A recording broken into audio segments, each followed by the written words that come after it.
Hello guys, this is Arkneil Gaming with another unwrapping video. Meron tayong in-order ulit sa Shopee. Isang accessory para sa ating Anbernic 35XX. Natin to guys.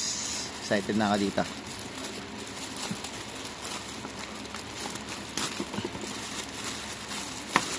Medyo nagugustuhan ko na yung paggamit ng Anbernic natin kasi naglalaro tayo ngayon ng mga RPG sa PS1 like Final Fantasy 7. Pag nakita niyo mga content ko guys, may mga konting post ako regarding sa FF7, mga tips.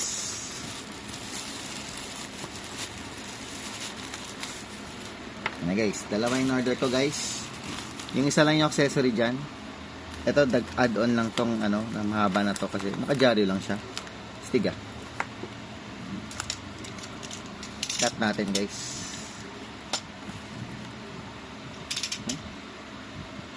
Bago na pala video na to.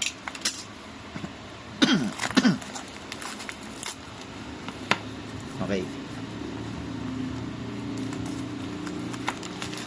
Ito guys, buksan na natin. Cute na naka-jarry. Ay. Yan na guys. Ay, kulay red ba to? Kulay orange. Teka nga. Yan. Bali na siya guys. Grip. Para sa Anbernic 35XX. Medyo rough lang siya, no? Hinahawakan ko, medyo rough eh. 3D print lang to eh. So, medyo yung quality niya hindi.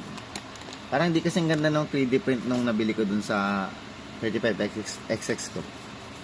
Pero sige, okay lang din. Try natin. Bale, reversible siya guys. Pwede siyang nakaharap, pwedeng nakatalikod. So, pag lalarin mo siya, ganito gagawin mo. Paano ba to? Ano ba magandang paglagay? Ayun. Uy, sakto. Fit na fit ah.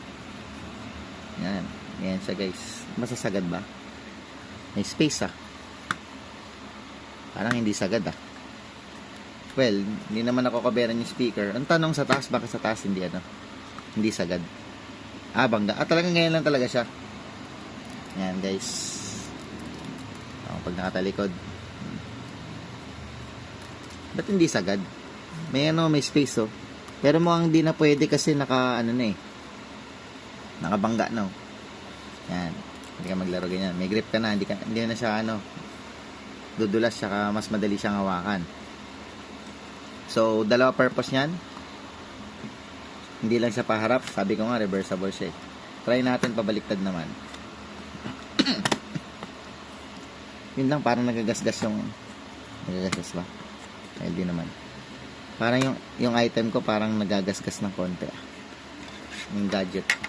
So, para paglalagay mo sa bag, babaliktarin mo siya ng ganun. Ano mas maganda? Pailalim muna. Pailalim muna. Silalagay yung harapan. Ayun. Ay, mas maganda sa ano. Ayan, pagpatalikod naman guys, ganyan. Medyo pangit lang yung edge niya dito. Medyo pangit yung pagkakaraf ng edge niya. Ayan, ganyan siya guys. Pero parang maling kulay na padala. Ang in-order ko red eh. Hindi ko lang alam, parang orange to yan. So pag nakabag siya, nakakover yung screen, nakakover yung analog sticks. Yan, pabaliktad siya. Yan, pwede ko na siya ilagay sa bag. Tsaka, alam ko meron akong, ano eh, meron kasi akong biniling ano, casing, dati. Eh, medyo matambok kasi to, itong casing na to. So pag lalagay mo sa bag to, medyo mataba. So maganda sana pag may ganito ka. Try natin kung kakasya. Ay, medyo masikip pa. Ah, pwede.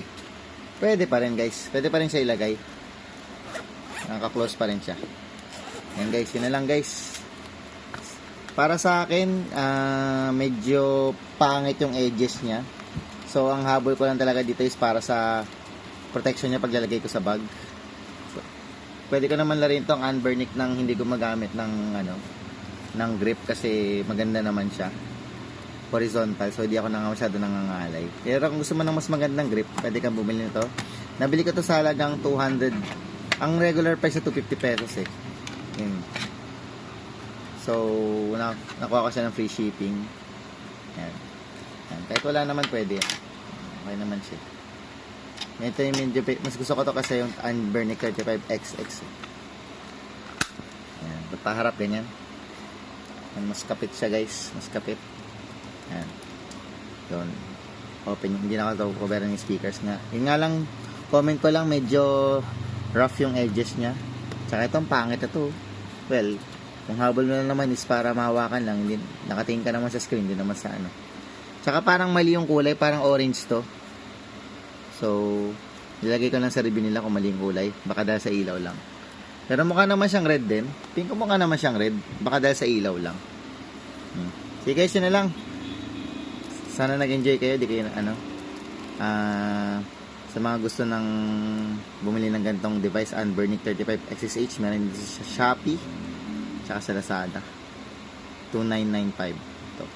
Original price. Thank you for watching. Bye bye.